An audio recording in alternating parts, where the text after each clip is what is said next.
Hey everybody, Morgan here. So we are in the Unit 1 outline for Honors Chemistry. We are on page 3 of 10 today.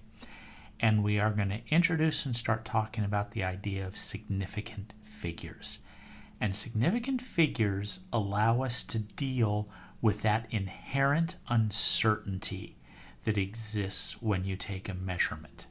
So we have some rules for sig figs. The first rule says that all non-zero numbers are significant. A non-zero number is a number like 2, 3, 4, 5, etc., etc. Okay?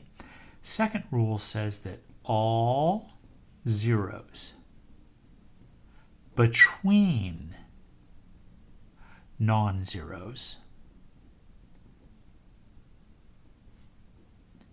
are significant. So what that means when you look at these first two rules is if you have the number 27, it has two sig figs. If you have the number 107, it has three sig figs. The 1 and the 7 both count because they're non-zero, and that 0 counts because it's between non-zero numbers. Okay? Third rule, zeros to the right, which are typically called trailing zeros, are not significant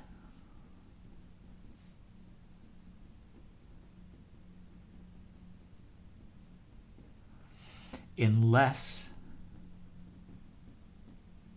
they follow a decimal point.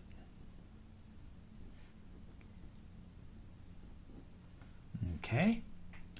Then the fourth rule says that leading zeros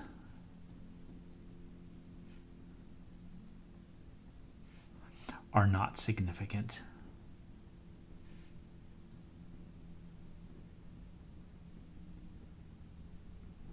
ever. And it just means that they only show magnitude when we're dealing with a measurement. Okay? And then our last rule is that trailing zeros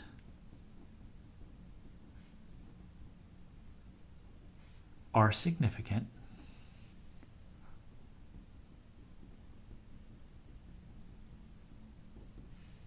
with a decimal point present.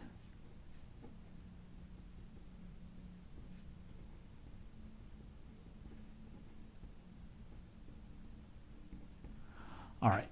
Now on the next page, we're actually going to look at those rules in much more depth and practice with them.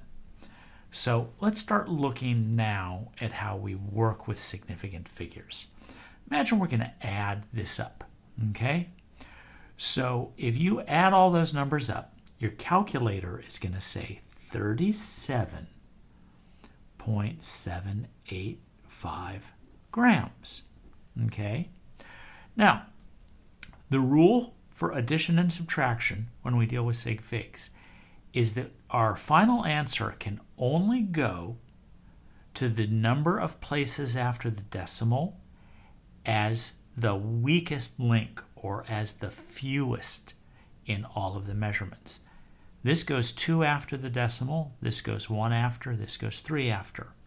That means our answer really can only go to one place after the decimal, which makes this 37.8 grams, because the number 7, it's followed by an 8, we end up rounding up.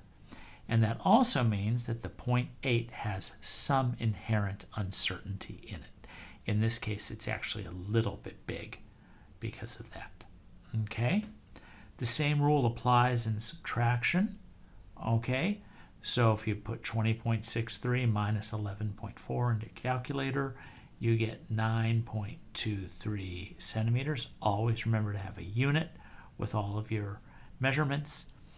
Since the 11.4 goes one place after the decimal, 20.63 goes two places after the decimal, our answer really can only go to one place after the decimal, so that's approximately 9.2 centimeters. Get used to using this approximately sign. Some math teachers in some math books, okay, kind of write it like that also. That's okay. This is the way I was taught a very long time ago. Okay, so now there's a different rule for multiplication and division. All we do is we look to see how many significant figures each measurement has, and our answer will have whatever's equivalent to the least. This has 3 sig figs, this has 2 sig figs, so our answer is only going to have 2 sig figs. So I have my calculator here. I go 9.25 times 0.52. My calculator is saying 4.81 equals 4.81. Meter times meter is meter squared.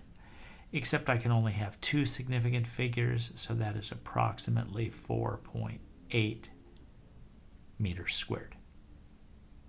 Same rule applies for division. I've got 4 sig figs, I've got 3 sig figs, so my answer can only have 3. Run that through the calculator, 14.4 meters per second when it's rounded off to the correct number of significant digits. All right, we'll be doing a lot more of this. It's an important topic. More to come on page number 4. Thanks for tuning in. This is Morgan signing off.